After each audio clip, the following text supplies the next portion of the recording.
네, 안녕하세요. 저는 인공지능 스타트업 마키나락스에서 사업 개발을 담당하고 있는 고한승이라고 합니다.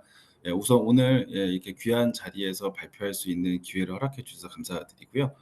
오늘 이제 참석하시는 분들에 대해서 저희가 간단하게 들었을 때 이제 인공지능의 실적용에 대해서 이제 고민하시고 또 검토하고 계시는 많은 중견 중소기업 분들 계시다고 들었습니다.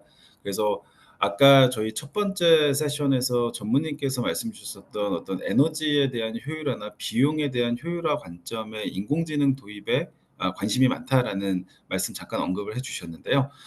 역시 저희 또한 그런 이제 에너지의 효율화와 또 비용의 절감의 목적으로 제어 최적화를 인공지능 기술을 통해서 이룩하는 것들을 저희가 수행을 많이 하고 있는 중입니다. 그래서 저희가 오늘 이 시간에는 이 실제로 현장에 적용했던 제어 최적화 사례 두 가지를 말씀을 드리면서 인공지능이라고 하는 기술을 현장에 실적용하는 관점에서 저희와 또 고객사가 같이 고민했었던 현실적인 고민 네 가지 포인트를 잡아서 실제 어떤 사례 또 어떤 효과가 있었으며 그 사례들에 있어서 어떠한 고민의 과정들이 있었는지를 저희가 한번 사례와 고민 관점에서 한번 같이 공유 드리면서 오늘 이 시간에 이 세션 통해서 조금이나마 시사점을 얻어가실 수 있도록 그렇게 내용을 한번 전달해 볼 수 있도록 하겠습니다. 네, 본격적인 내용의 진행에 앞서서 저희 회사 처음 이제 접하신 분들 계실 것 같아서요. 간단하게 저희 회사 소개를 드리면은 저희는 마키나락스라고 하는 사명을 가지고 있고요. 간단하게 저희가 앞에 마키나는 이제 라틴어로 머신이나 머신 인텔리전스를 뜻하는 단어를 저희가 활용을 하고 있고 뒤에 락스는 저희 음악의 락앤롤의 장르에 있는 그 락의 의미를 따가지고 와서 저희가 머신 인텔리전스라고 하는 기술을 기반으로 큰 임팩트를 만들어 보자. 라고 하는 그런 의미로 저희 사명을 짓게 되었습니다.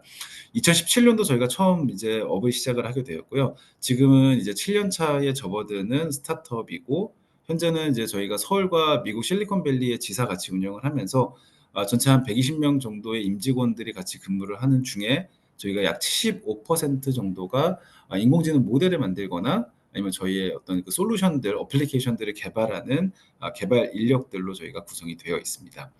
뭐 나머지의 영역들에 있어서는 저희가 수상이나 뭐 투자 이력이기 때문에 이 부분은 저희가 간단히 넘어가고 저희 회사가 주요하게 하는 어떤 역할, 미션들의 관점에서 설명을 좀 드려보자면은 저희는 이제 그 딥러닝이라고 대변되는 이제 인공지능 기술 혹은 딥러닝과 다소 성격이 조금 다르지만 뭐 강화학습 등과 같은 머신러닝이라고 하는 분야에서 주로 많이 쓰이는 다양한 기술들을 활용을 해서 여기 우측에 보이시는 것처럼 어떤 제조업과 같은 산업의 현장에서의 총 세 가지의 주제 영역의 문제들을 주로 많이 해결을 하고 있습니다.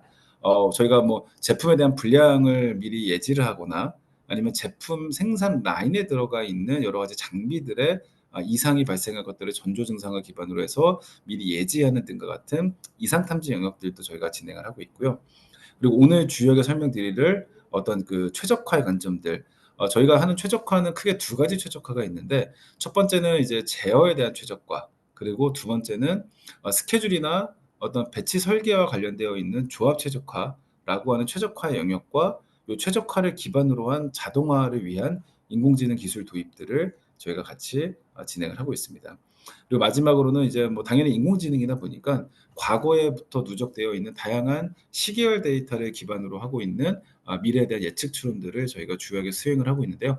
뭐 대표적인 케이스로는 태양광 발전량 예측 같은 것들을 기상 데이터와 지리 데이터를 기반으로 하는 방식들이 마지막 세 번째 요 예측 추론의 영역과 관련되어 있는 문제들을 저희가 인공지능 기술로 해결하고 있는 대표적인 사례라고 설명드릴 수 있을 것 같습니다. 이렇게 인공지능 기술을 기반으로 현장에 있는 문제들을 해결하는 역할뿐만이 아니라 저희가 해당되는 모델들이 잘 개발되고 또 배포돼서 운영되다가 사실은 인공지능 모델이라고 하는 것이 한 번 개발되고 배포돼서 끝나는 것이 아니라 지속적으로 메인터넌스가 필요한데요. 저희는 이제 모델들을 다시 재학습하고 재배포하는 사이클이라고 저희가 이제 일반적으로 많이 부르고 있는데 그런 개발과 배포 또 재학습과 재배포와 관련되어 있는 인공지능 모델의 라이프 사이클을 관리하기 위한 플랫폼으로서 저희가 이런 런웨이라고 하는 플랫폼들을 공급을 해드리고 있습니다.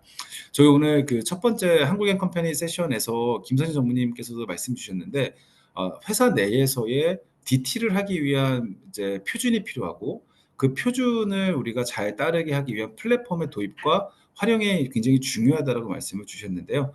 저희는 그러한 이제 표준을 자리매김하고 또 그런 표준들이 강제화돼서 이제 구성원들이 활용할 수 있는 형태대로 플랫폼으로 적용할 수 있게끔 요 MLOps라고 하는 플랫폼을 런웨이라고 하는 이 제품명으로 소프트웨어 형태로 공급을 해 드리고 있습니다. 네. 근데 오늘은 이제 저희가 이제 런웨이라고 하는 MLOps 플랫폼의 이야기보다는 실제로 문제 해결들의 사례와 그 사례 중심에서의 어떠한 이제 현실적인 고민들이 있었는지를 중심으로 설명을 드려볼 수 있도록 하겠습니다. 저희 뭐 다양한 많은 기업들과의 이 뭐 저희가 투자와 피투자 사이의 관계를 맺은 것도 있고요. 그리고 실제로 다양한 문제들을 해결을 해 나가고 있는데요. 가장 최상단에는 저희가 반도체나 자동차, 석유화학이라든지 아니면 소재 부품 가공과 같은 산업 현장에서의 활용하는 다양한 장비들, 굉장히 이제 그 복잡도가 높은 반도체 제조 장비들도 포함이 되어 있는데요.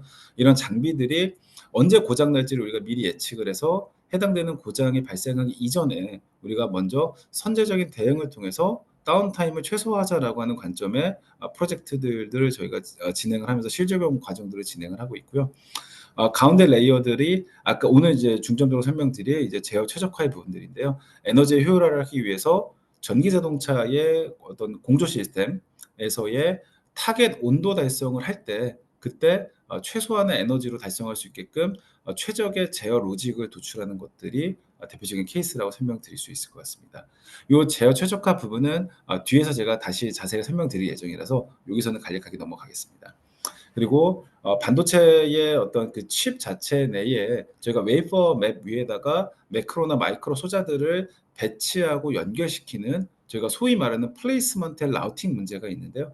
요런 것들 또한 저희가 배치나 설계 과정에서의 최적의 조합을 찾아내는 것들 아니면 저희가 이제 PCB 기판 위에 다양한 E형의 소자들을 부착 배치하는 그런 이 배치의 시퀀스를 최적화해서 해당되는 총 조업 시간을 줄이는 등과 같은 이 기술들을 저희가 인공지능 기반으로 문제를 풀어내고 있고요.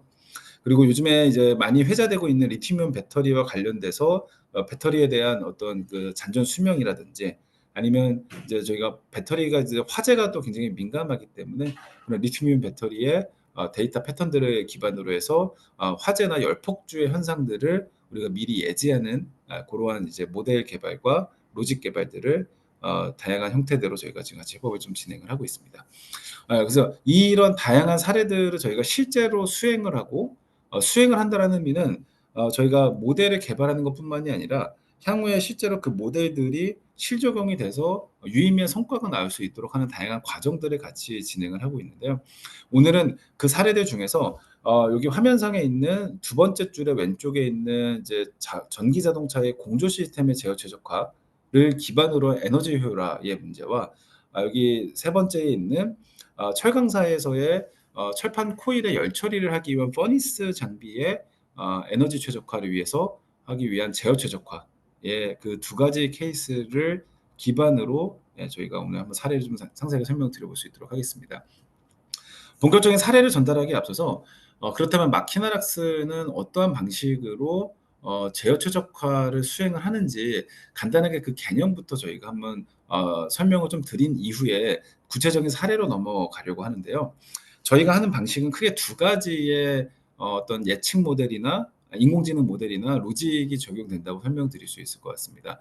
저희가 최적화의 어떤 최적 해를 찾는다라는 관점에서 어떤 것이 최적일까를 알아내는 방식은 사람이 쇼핑몰에서 다양한 뭐 쿠폰을 적용해 보거나 아니면 다양한 쇼핑몰이나 다양한 사이트를 방문해서 최저가의 제품을 찾는 방식과 굉장히 유의미하게 동일한데요. 이 말은 여러 가지의 시도들을 해 나가면서 그 시도를 통해서 예상되는 결과값들을 확인하고 그 결과값 중에서 본인에게 가장 유리하고 최적의 값을 선택하는 것이라고 설명드릴 수 있을 것 같습니다. 이것을 저희가 모델 관점에서 다시 한번 재해석하고 재표현을 해보자면은 일종의 상황이 바뀌거나 어떤 제어가 바뀌었을 때에 도메인은 어떻게 변할지를 예측하기 위한 시뮬레이션이 필요하고요. 그것이 이제 왼쪽에 있는 예측을 통한 이제 디지털 트윈 기반의 시뮬레이션이라고 설명드릴 수 있을 것 같고 이렇게 시뮬레이션을 하더라도 결국에는 최종적으로 최적의 해를 선택을 해야 되기 때문에 어떤 것이 가장 최적인지를 선택해 나갈 수 있는 최적화를 위한 로직 혹은 알고리즘들이 우측에 있는 최적 제어 탐색 영역이라고 설명드릴 수 있을 것 같습니다. 그래서 저희는 이 두 가지를 다 인공지능 기술을 기반으로 해서 개발한다고 설명드릴 수 있을 것 같은데요. 좌측에 있는 예측 알고리즘이라고 하는 거는 예측 알고리즘을 기반으로 현재 주어져 있는 상태값이 있을 것이고요. 이 상태값에다가 어떤 특정한 제어의 값이 주어졌을 때 저희가 이제 현장에서는 흔히 이제 set value라고 표현을 많이 쓰시는데요. 그래서 현재의 상태에다가 set value가 주어졌을 때 실제 우리가 관측하려고 하는 형상들은 어떻게 변화하는지를 시뮬레이션하는 것이 여기에 있는 이제 디지털 트윈이라고 설명드릴 수 있을 것 같고, 이런 시뮬레이션과 연계해서 최적의 제어 로직을 탐색하는 로직이나 알고리즘들이 우측에 있는 최적 제어 혹은 최적 값에 대한 탐색기라고 설명드릴 수 있을 것 같습니다. 이 부분을 조금만 더 데이터와 연결시켜서 설명을 드려보자면은 우선 여기 가운데 화면을 보시게 되면은 하단 부분에는 이제 기존에 저희가 누적되어 있는 과거 데이터라고 이해해 주시면 좋을 것 같습니다. 그래서 저희가 어떤 특정한 하나의 장비를 놓고 봤을 때 그 장비의 과거의 운전 로그 데이터를 저희가 한번 추출해서 보게 되면은 그 당시에 주어져 있는 상태가 존재를 하고요. 저희는 이 상태를 부르기로는 이제 컨디션이라고 볼 수 있을 것 같습니다. 그래서 현재 어떤 특성, 원재료의 특성이라든지 현재 온도값, 뭐 현재 압력값들이 있을 것이고요. 그리고 우측에 있는 것이 그러한 상태에서 실제로 수행했던 set value, 그 당시의 제어값들이 나오게 됩니다. 그래서 온도를 어떻게 올렸다라든지 혹은 뭐 컴프레서 등과 같은 회전체의 RPM을 우리가 어떻게 제어를 했다라고 하는 제어값들이 나오게 될 텐데요. 그래서 컨디션과 제어값들이 결합돼서 그래서 결론적으로 품질은 어떻게 변했는지 혹은 우리가 관측하려고 하는 에너지의 효율성은 어떻게 변했는지를 확인하는 그런 과정들이 있을 거라고 볼 수 있는데요.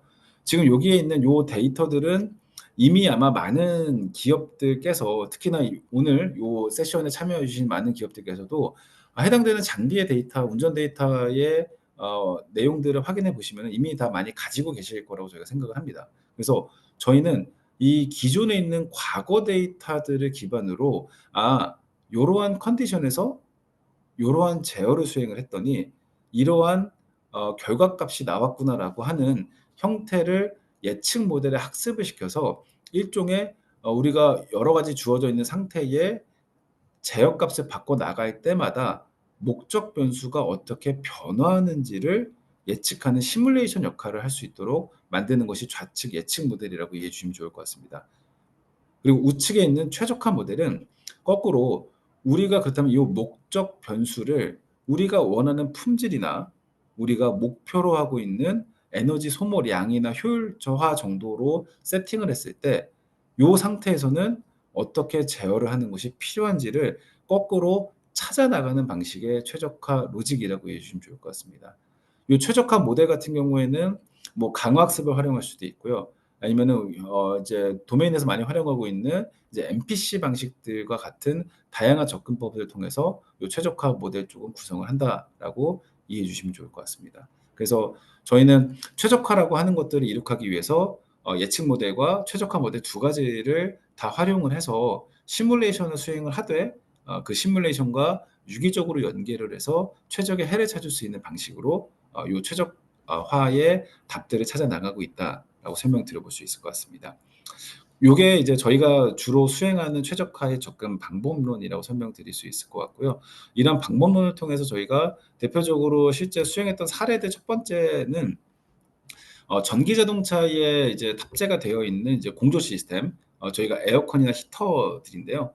요 에어컨과 히터라고 하는 것들이 이제 문제시 됐던 것들은 내연기관 차량일 때는 사실은 이 에어컨과 히터 혹은 다른 전장들의 어떤 에너지 효율성에 대해서는 크게 챌린지가 있지는 않았었습니다. 하지만 요게 이제 그 전기 자동차라고 하는 이제 기본적인 이 구조로 변경이 되면서 한정된 에너지를 가지고서 주행도 해야 되고 저희가 어떤 조명 장치를 켜야 되고 다양한 전장을 저희가 운영함과 동시에 또 이 캐빈, 다시 말해서 이 탑승객이 앉아 있는 승객 쪽에서도 우리가 적정한 온도를 맞춰주기 위한 히터나 에어컨을 저희가 운전을 해야 되기 때문에 자동차 제조 쪽에 있는 많은 업체들, 많은 벤더사들이 해당되는 에너지 효율화라고 하는 다양한 이제 과제와 미션들을 받고 있는 상황이라고 설명드려 볼 수 있을 것 같습니다.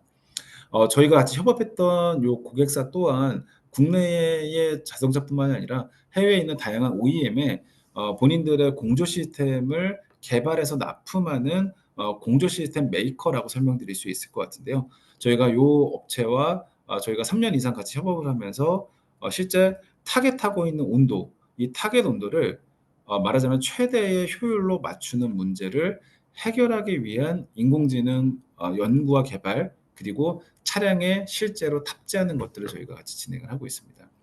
뒤에서 좀 더 설명을 드리긴 할 텐데 자동차라고 하는 특성을 머릿속에 한번 그려보시면은 자동차는 서버 시설을 싣고 다닐 수가 없기 때문에 굉장히 경량화된 형태의 모델 결과물이 이 차량마다 탑재가 돼야 되는 어떤 미션을 가지고 있기 때문에 해당되는 것도 고려하면서 모델을 개발한다라는 점이 저희 쪽에 조금 더 특색 있는 문제였다고 설명드릴 수 있을 것 같습니다. 그래서 앞서 설명드렸던 저희의 접근 방식, 그래서 시뮬레이션을 만들 때 과거에 축적되어 있는 과거 데이터들을 가지고 주어져 있는 상태값과 제어값, 거기에 따라 나오는 이제 목적 변수의 변화값들을 모델에 학습을 시켜서 일종의 시뮬레이터를 구현을 하고요.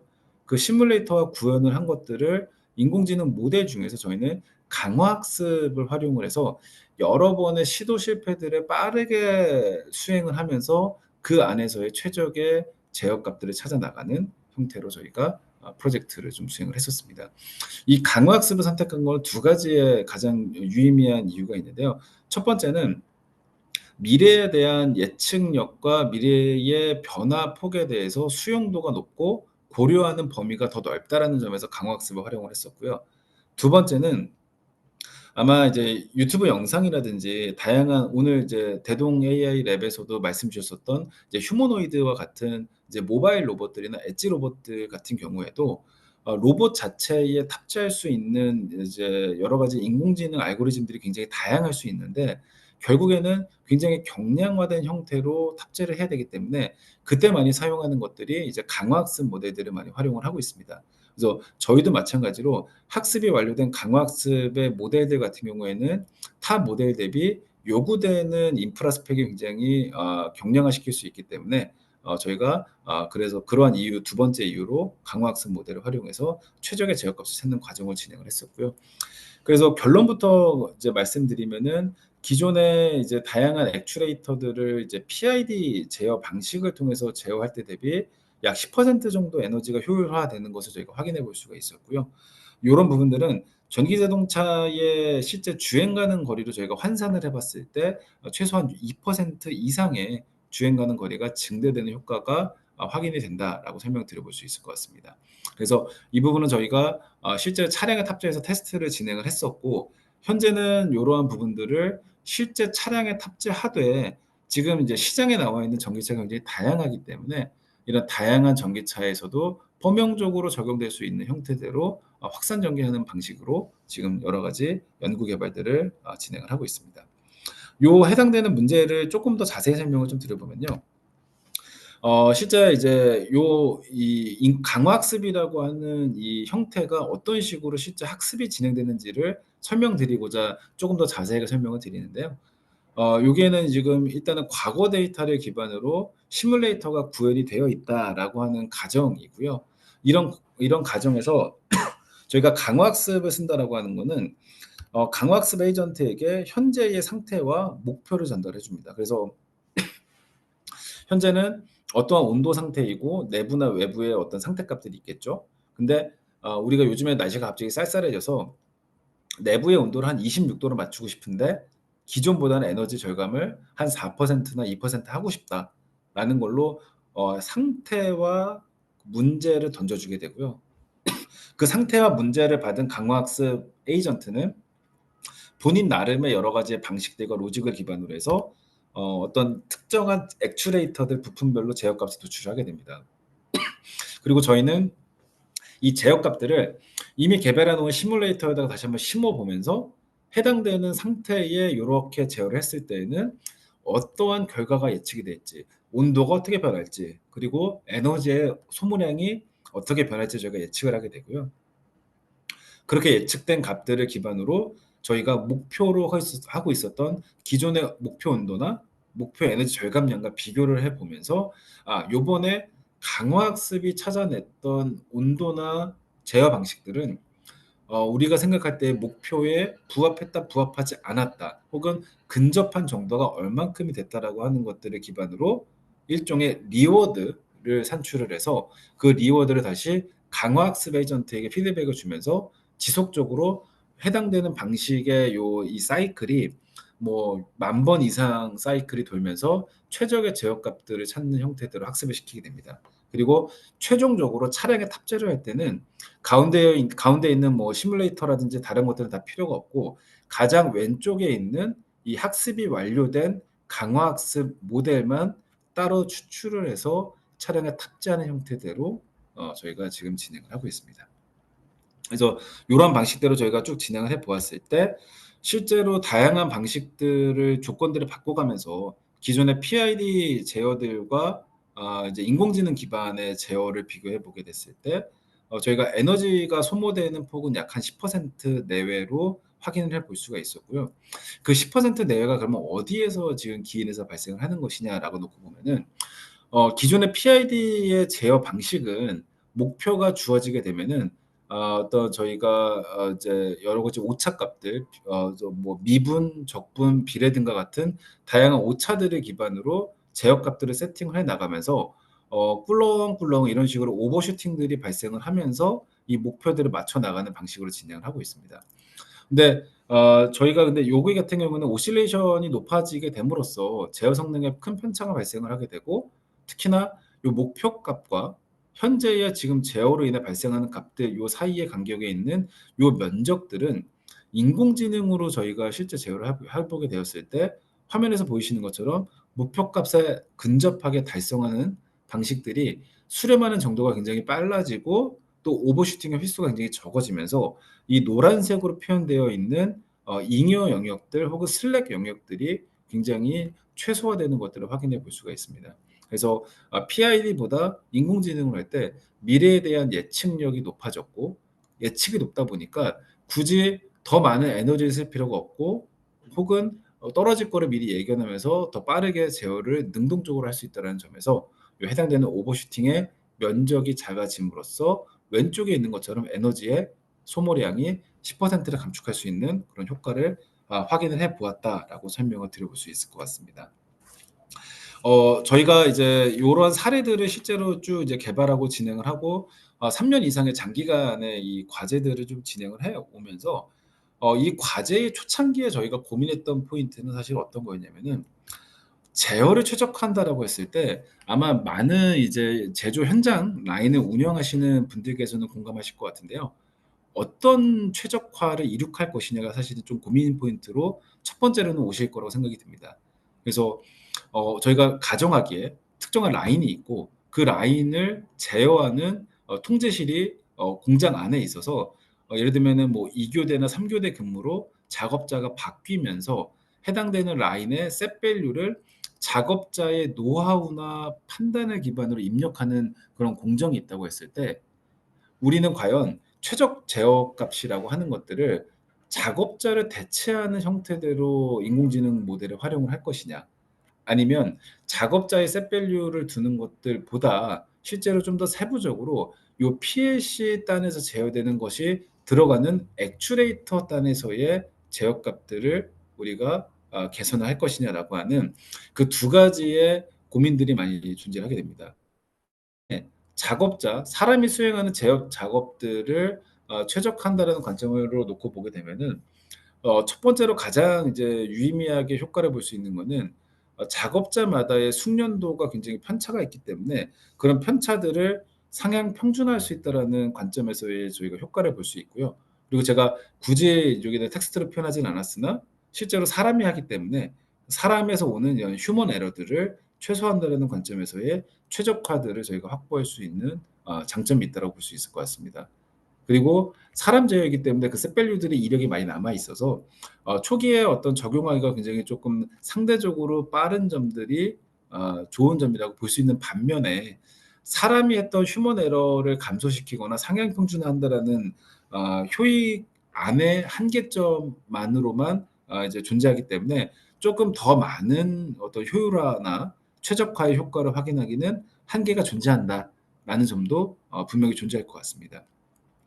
반면에 실제 특정 액추레이터들, 저희가 앞서 말씀드렸었던 전기자동차의 공조 시스템 같은 경우에는 총 세 가지의 액추레이터를 저희가 대표적으로 선정을 했었는데요. 첫 번째는 이제 안에 내부에 들어가 있는 이제 컴프레서의 RPM이라는 것들, 밸브의 궤도량, 그리고 히터 자체의 온도, 이 세 가지를 주요한 액추레이터로 이제 같이 협의를 하면서 데이터 기반으로 저희가 분석해서 선정을 하고, 이 액추레이터들이 실시간으로 어떻게 운전을 해야 되고 제어가 되어야 되는지를 이제 인공지능 모델이 제어 값들을 뽑아내는 형태라고 설명드릴 수 있을 것 같은데요.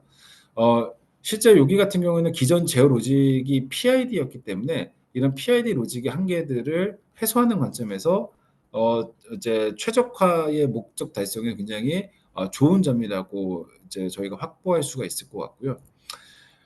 다만 근데 이제 액추레이터들 같은 경우에는 특히나 이제 많은 분들께서 직접 장비를 만드시는 역할은 하시지 않기 때문에 이 내부적으로 우리가 구매하고 활용하고 있는 이 장비가 안에 액추레이터의 로직이 어떻게 구성되어 있는지, 또 PLC의 로직이 어떻게 구성되어 있는지는 직접 알기가 어렵고, 실제 이 장비의 메이커나 벤더사들 통해서만 우리가 핸들링할 수밖에 없는 그런 현실도 존재를 할 것 같습니다. 그래서 이런 이 상위 제어에 대해서 적용할 수 있는 범위와 이 하위 제어를 통해서 저희가 적용할 수 있는 범위들 같은 경우에는 우리가 데이터에 대한 준비나 접근도에 대한 뿐만이 아니라 같이 우리가 이러한 것들이 실제 최적 제어 값들을 저희가 적용을 했을 때 실제 적용까지 갈 수 있는지를 같이 판단하는 것들이 굉장히 중요한 이제 구분 선상으로 기준점이라 볼 수 있을 것 같고요. 그래서 실제 문제를 정의하는 과정에서도 우리가 사람의 제어 값들을 대체할 것이냐, 아니면 저기에 있는 저 장비 안에 있는 세부적인 로직을 개선하고 대체할 것이냐라고 하는 초기의 문제 정의가 이제 굉장히 중요한 포인트이지 않을까 생각이 듭니다. 요번에 저희가 앞서 말씀드렸던 이 전기자동차 공조 시스템의 케이스는 요게는 이제 하위 레벨에 해당되는 요 최적화를 저희가 했던 사례이고요. 제가 두 번째로 설명드린 철강의 사례는 요게는 이제 작업자의 제어 값들을 저희가 인공지능으로 대체하는 형태라고 설명드릴 수 있고, 요 해당되는 사례는 제가 뒤에서 설명드리겠습니다.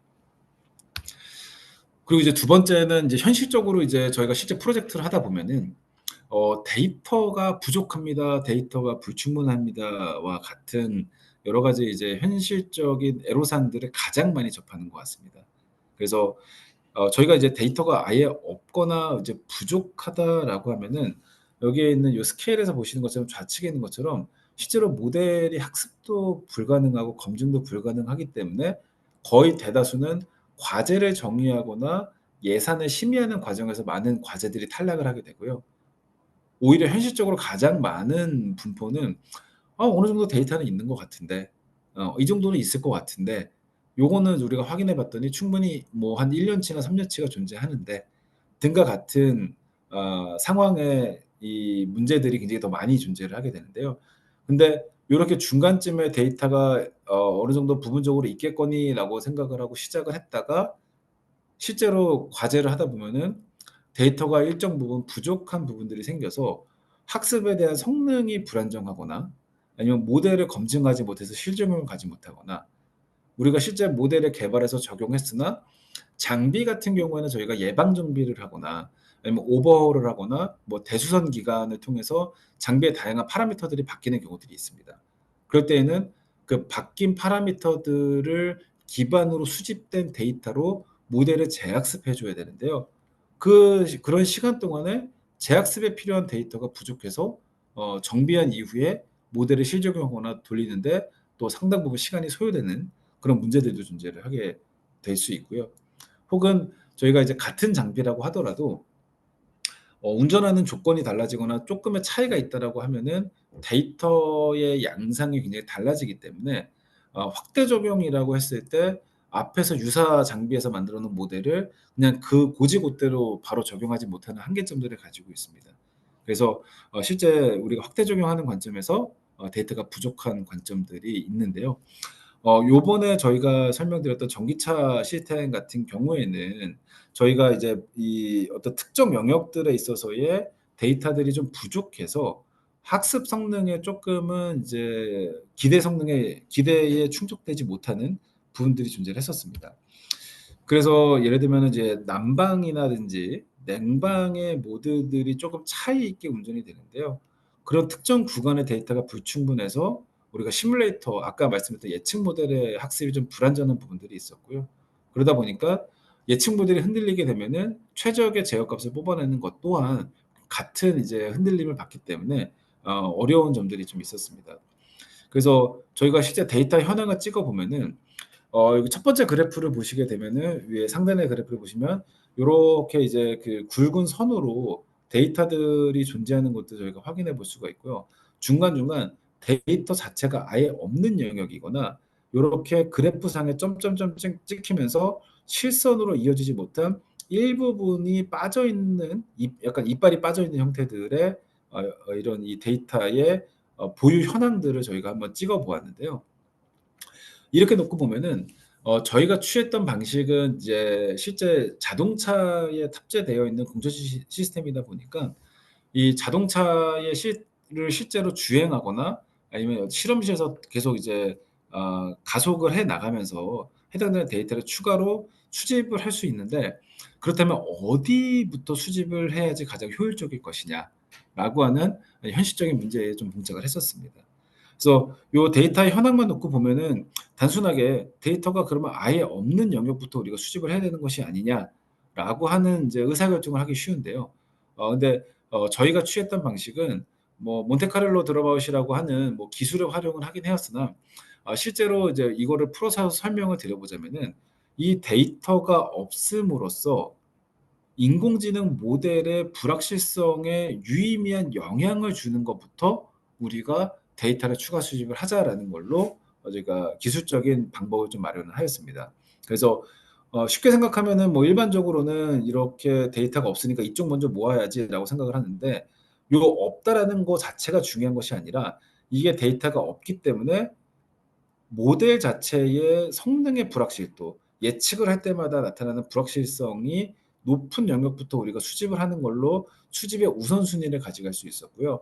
그래서 여기 1 번의 영역 먼저 수집하고 그다음에 데이터가 어느 정도 있어 보이지만 실제로 불확실성을 평가해 봤을 때 여기에 있는 이제 2번 영역들을 그다음에 수집을 하고 나머지 3 번과 4 번의 순서에 따라서 수집을 먼저 하는 과정으로 좀 진행을 할 수가 있었습니다. 그래서 저희가 어떤 주어져 있는 시간 내에 원하는 목표의 성능을 달성을 할 때 그 달성의 효율성들을 저희가 조금씩 더 담보할 수 있고 모델의 성능이 제대로 나오지 않았을 때 '데이터가 불충분한 상황이다.'라고 하는 것들을 좀 더 정량적인 평가를 통해서 타개하는 방법들을 찾는 것들이 실제로 현실적으로 저희가 과제를 수행을 하거나 나중에 실제 검증하는 과정에서도 굉장히 중요할 수 있기 때문에 오늘은 요 두 번째 현실적인 고민으로 해당되는 사례를 소개를 드렸습니다.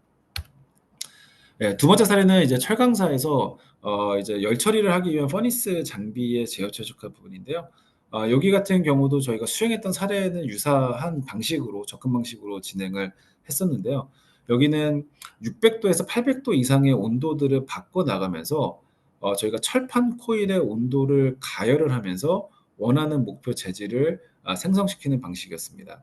다만 문제는 현장의 엔지니어들이 3 교대에 근무를 하면서 에너지 온도를 실제로 제어하는 셋 밸류 입력할 때에 작업자 간의 편차가 존재하거나 휴먼 에러가 존재한다는 점.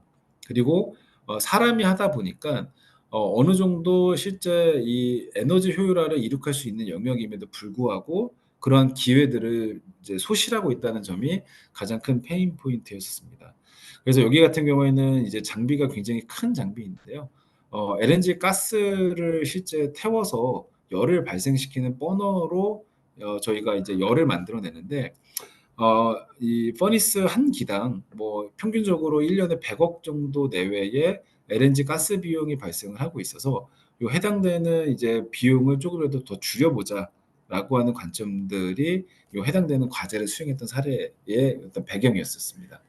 그래서 실제 저희가 이제 과거 데이터 아까 설명드렸었던 예측 모델을 기반으로 시뮬레이터를 만드는 것들 그리고 여기에는 이제 목표 재질을 맞추되 에너지의 효율화 즉 소모를 최소화시키는 것을 하기 위해서 앞서서 저희가 강화학습을 활용을 했는데 저희가 다양한 사례들을 통해서 이제 이 검증을 하면서 강화학습도 저희가 써보고 MPC도 써보고 하는 과정에서 어떤 시나리오 기반의 운전 조건들을 저희가 수립하는 것이 좀 더 적합할 것이다라는 판단하에 여기에서는 이제 MPC라고 하는 방식을 활용을 하였습니다.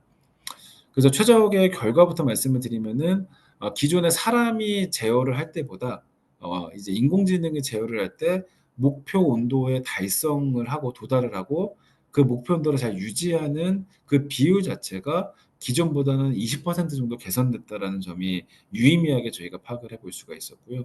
그리고 이렇게 20% 개선을 잘 했더니 실제 에너지에 대한 사용량이 약 2% 정도 감축되어 있다라고 하는 효과를 정량적으로 확인을 해볼 수가 있었습니다.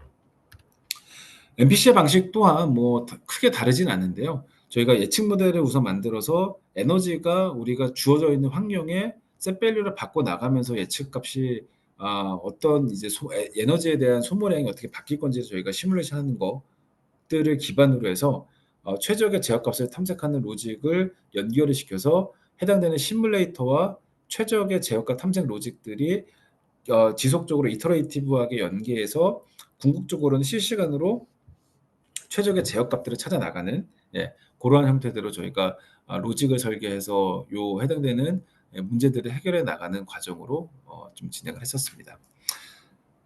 이제 요러한 과정을 저희가 진행을 하다 보면은 현실적으로 또 가장 많이 드시는 생각이 오케이 그러면 이렇게 모델이 나왔으니까 우리가 요 모델들을 바로 한번 적용을 해봅시다라고 하는 과정으로 생각을 하시는 이제 상황들이 더러 존재를 하긴 하는데요.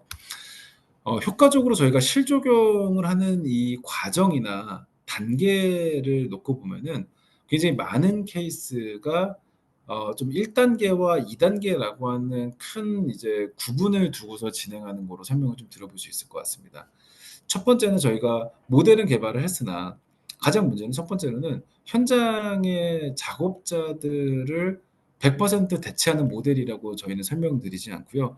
오히려 현장에 있는 작업자분들을 지원하는 인공지능 역할로서 저희가 활용이 필요하다라고 설명을 드립니다. 그래서 왜냐하면 저희가 현장의 작업자들을 바로 배제하면서 이런 해당되는 인공지능을 바로 적용할 수 있는 상황은 당연히 되지 않고 현장에서 발생하는 다양한 문제들 저희가 열 처리를 하기 위해서 코일을 흘렸을 때 뭐 코일이 뭐 한쪽으로 쏠림 현상이 발생을 하거나 아니면 코일이 끊기거나 아니면 뭐 어떤 특정한 장비가 고장 나는 등과 같이 현장에 발생할 수 있는 다양하고 무수한 많은 일들이 있는데요.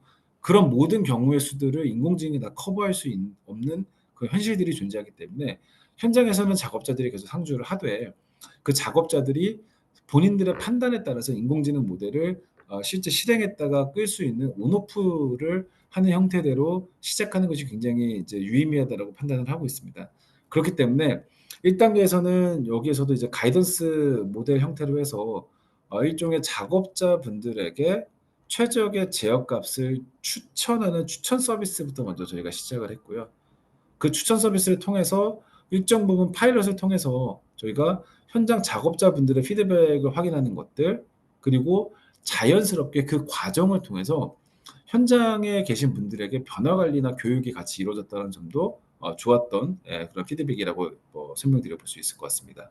그리고 우리가 이제 실제로 하다 보면은 얼마만큼의 인프라를 준비를 해야 되고 어떠한 데이터들을 우리가 준비해서 연결해야 되고 또 적재되는 데이터뿐만이 아니라 모델에서 나오는 결과값들을 어떻게 적재해서 연계시켜야 될지도 굉장히 요건을 상세하게 정해야 되는 것들이 필요한데요. 이런 필요한 인프라나 이런 요건들을 정의해야 하는 과정 또한 해당되는 가이던스 모델 기반의 추천 서비스를 통해서 저희가 우선적으로 진행할 수 있는 부분이 필요하고 요러한 것들이 선행으로 맞춰지게 되면은 실제로 이 자동 제어까지 연결을 시키는 방식으로 가는 것이 현실적으로 안전하면서도 조직 내에 인공지능의 효용이 굉장히 안정적으로 스며들 수 있는 방식이지 않을까라고 생각이 들어서 저희는 요러한 방식으로 같이 1 단계와 2 단계 구분하면서 진행했던 그런 케이스가 있었습니다. 두 번째로는 실제 이제 저희가 인공지능 모델을 만들긴 했는데 아마 이제 지금 화면에 보이시는 사진을 보시면은 계기판에 저희가 고속도로 주행하시다 보면은 크루즈 컨트롤 많이 활용을 하실 텐데요. 근데 실제로 비가 많이 오거나 눈이 많이 와서 앞에 있는 센서가 물리적으로 가려지게 되면은 "스마트 크루즈 컨트롤 작동 조건이 아니다."라고 하는 이런 사인이 뜨면서 더 이상 크루즈 컨트롤을 사용하지 못하는 걸로 막히는 경우들이 발생을 합니다. 혹은 인공지능 모델의 관점에서 한 번도 경험하거나 학습하지 못했던 사례들, 지금 여기 특정 어디 고속도로인데 갑자기 한 번도 본 적 없는 의자가 날아오고 있다라고 하는 것들은 사실은 모델 관점에서는 황당한 일인 거죠. 혹은 이렇게 주행하고 있는데 여기가 마치 거울처럼 빛나면서 실제 여기에서도 뭔가 도로가 있는 것처럼 보면서 인공지능 모델이 자율주행을 하는 중에 여기에 있는 앞에 있는 차를 이제 뭐 충돌이 발생한다라든지 하는 인공지능 모델이 우리가 개발하는 과정에서 학습하지 못하는 상황에서도 대응하는 것이 굉장히 중요하다라는 점이 인공지능 모델을 현장에 실적용하는 관점에서는 굉장히 중요하다고 설명드릴 수 있을 것 같습니다. 그래서 현장에서는 이제 아까 제가 몇 가지 말씀을 드리긴 했는데 뭔가 갑작스럽게 고장이 나거나 아니면은 갑작스럽게 상황이 바뀌는 거에 영향들도 있는 것뿐만이 아니라 인공지능 모델 관점에서는 제일 중요한 데이터의 흐름이 끊기는 상황들. 요거는 뭐 시스템의 문제일 수도 있고요. 아니면은 뭐 다른 뭐 하드웨어의 문제일 수도 있는데요. 인터페이스를 통해서 들어와야 되는 데이터들이 있는데 실시간으로 데이터들이 쭉 들어오다가 어느 순간 데이터 인터페이스가 끊기거나 아니면 더 비일비재하게 발생하는 것들이 저 엣지단에 있는 센서가 고장 나면서 그 센서 자체에서 들어오는 값을 신뢰하지 못하는 상황들이 존재하게 됩니다. 이제 그런 경우가 됐을 때에는 실제 인공지능의 모델들이 적정한 퍼포먼스를 내지 못하거나 혹은 인공지능 모델이 도출한 값을 현장에 적용할 수 없는 그런 상태들이 발생을 하는데요. 저희가 요 케이스를 같이 고민하면서 저희가 이제 아이디어를 냈던 거는 신호등을 같이 띄워 드리자. 이제 여기서 의미하는 신호등이라고 하는 거는 지금 인공지능이 학습했었던 과거의 데이터의 범위나 필요한 데이터들이 과거와 비교했을 때 학습 과정과 비교했을 때 범위의 차이거나 정도의 차이에 큰 위배 없이 잘 들어오고 있으면은 인공지능 모델이 추천하는 값들을 "신뢰하셔도 좋습니다."라고 하는 것들이 이제 초록불이라고 설명드릴 수 있을 것 같고요. 간헐적으로 데이터의 끊김이 있거나 인공지능 모델 성능 자체에 크리티컬하지 않은 보조 변수들에 있어서의 데이터의 드리프트 현상들이 발생을 한다라고 하는 것들은 저희가 노란불을 주면서 요 부분들은 예의주시하면서 여차했을 때에는 인공지능 기반의 이제 자율운전을 오프하시고 매뉴얼로 사람이 직접 운전을 하셔야 됩니다.'라는 걸로 저희가 그 해당되는 이제 시그널을 드릴 수도 있고요. 그리고 빨간불 같은 경우에는 데이터가 아예 단절되거나 아니면 센서가 오작동되면서 학습했던 당시에는 한 번도 보지 못했던 영역의 데이터들이 들어오는 상황들에서는 어 그런 상황에서는 자동적으로 일단은 인공지능 기반의 자율 운전 자체를 셧다운을 시키고 그때는 매뉴얼로 전환을 하되 해당 돼서는 굉장히 강력한 알람이나 얼러트가 이제 작업자들에게 전달될 수 있는 시그널을 같이 만드는 방식으로 해서 인공지능 모델을 현장에 적용을 하되 모델 자체의 신뢰도를 이런 이제 신호등과 같이 시각적으로 즉각 판단할 수 있는 그런 로직들을 저희가 같이 개발을 했었습니다. 그래서 여러 이거는 이제 인공지능은 아니고요. 인공지능을 실제로 적용하기 위한 주변에 대한 준비인데요. 이런 준비들을 저희가 이제 다양한 케이스들을 저희가 발굴하고 발굴된 케이스들이 이제 잘 로직상 심어질 수 있도록 하는 형식으로 저희가 같이 도입 좀 했던 그런 케이스가 있어서 아마 오늘 이 자리에 오시는 많은 분들께서도 뭐 인공지능 모델 뭐 당연히 실적용하려고 만드는 것이기 때문에 그 실적용을 하는 과정에서 접하실 수 있을 법한 그런 네 가지의 현실적인 고민들을 저희가 한번 정리해서 말씀을 드렸습니다.